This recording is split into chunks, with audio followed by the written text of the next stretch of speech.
She never looked back. No guilt, no hesitation, not even a second thought. She betrayed me like I was nothing, like I would always be there waiting for her.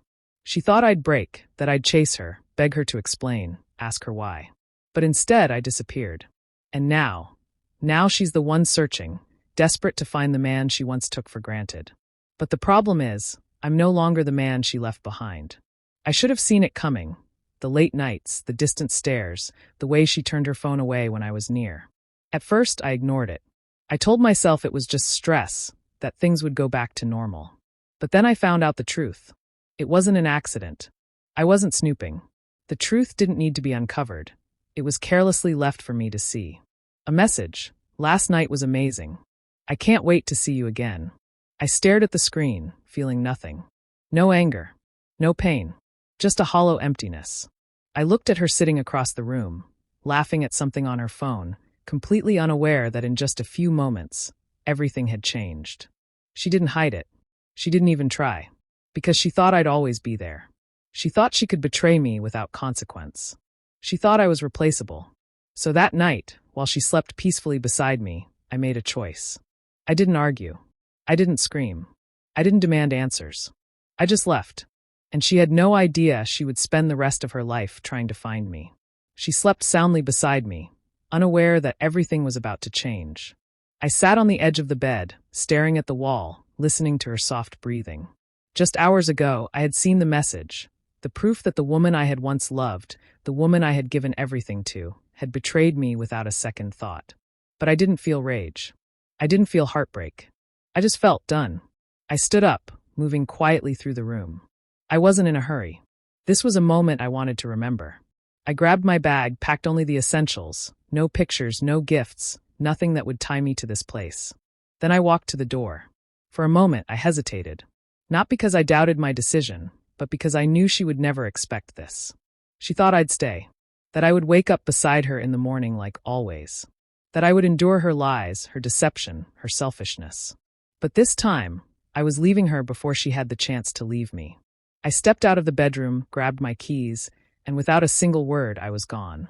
She wouldn't realize it until morning. And by then, I would be nothing but a ghost. She woke up expecting everything to be the same. She probably stretched, checked her phone, scrolled through messages. Maybe even a text from the man she betrayed me for. But then she noticed the empty space beside her. No warmth. No presence. Just silence. She called my name, maybe assuming I was in another room. But when she stepped out and saw what I had left behind, nothing. Her heart must have sunk.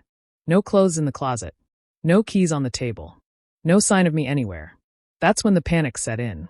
She checked her phone. No missed calls from me. No messages. She tried calling, straight to voicemail. She sent texts. Where are you? Why aren't you answering? What's going on? No response. Because for the first time, I was the one who left first. And the longer my silence stretched, the more reality crashed down on her. I wasn't coming back. And she was finally feeling the emptiness she had created for herself. At first, she told herself I just needed space. That I was upset, maybe hurt, and that after a few days I would come back. But as the days turned into weeks, her confidence shattered. She started calling every day. Blocked numbers. Voicemails. Messages that got no response. Please, just talk to me. I didn't mean to hurt you. I just want to explain. But the only thing that ever answered her was silence. That's when the regret began to eat her alive. She started asking mutual friends about me. Have you seen him? Does he ever talk about me?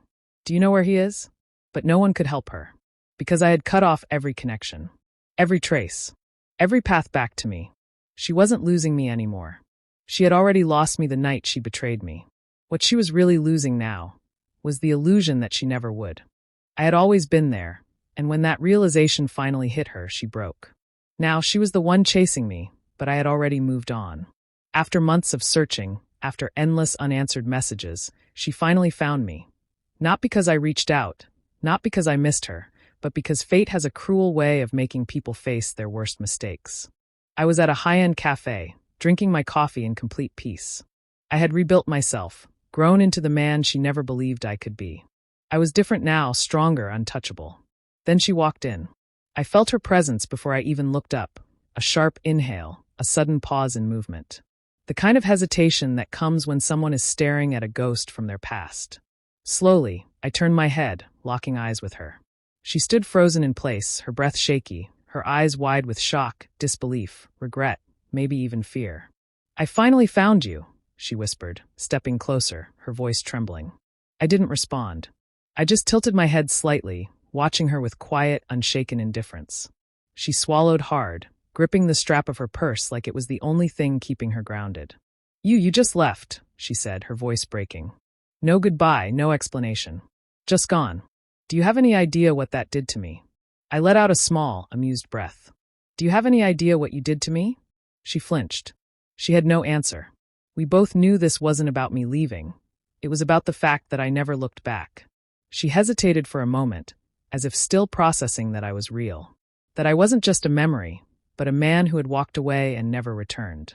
Slowly, she pulled out the chair across from me and sat down, her fingers fidgeting with the edge of the table. "I've been looking for you," she admitted softly, her voice raw. I leaned back, watching her. "I know." Her brows furrowed slightly. "You know?" I took a slow sip of my coffee before meeting her gaze. "Of course. I just didn't care." The words hit her like a slap. She swallowed hard, blinking rapidly, as if trying to stop herself from breaking down. "I know I hurt you," she whispered. "And I don't expect you to forgive me, but Then why are you here?" I cut in, my voice calm, detached. She inhaled sharply, gripping the table like she was afraid I'd disappear again. "Because..." She hesitated, searching for the right words. "Because I made the biggest mistake of my life." I let out a quiet chuckle, shaking my head. "No," I said, leaning forward slightly, locking eyes with her. "You didn't make a mistake.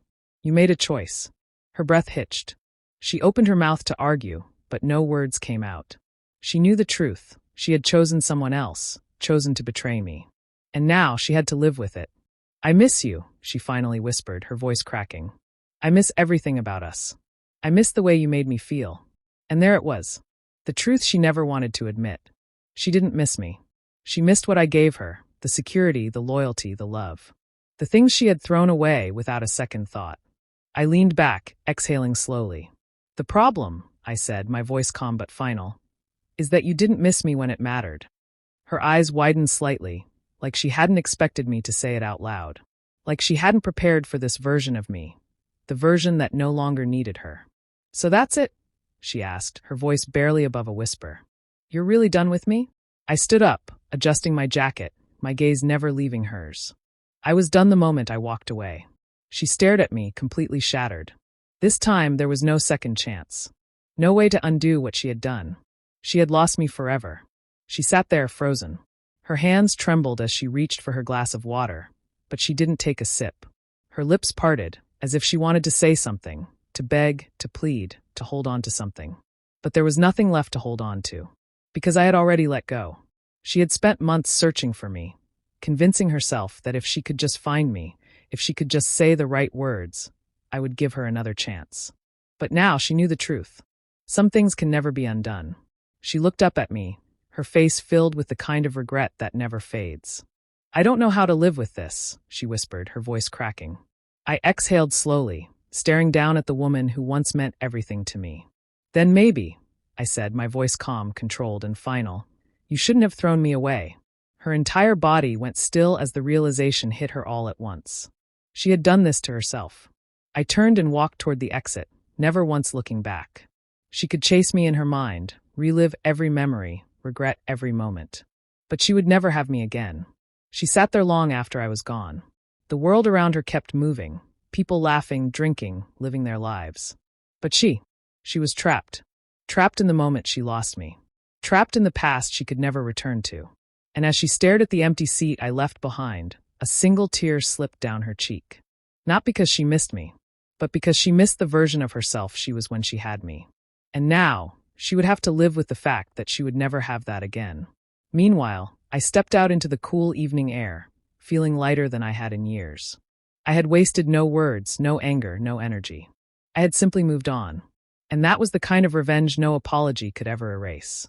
Some people don't regret losing you. They regret losing the life they had with you. And once you realize that, you'll never look back.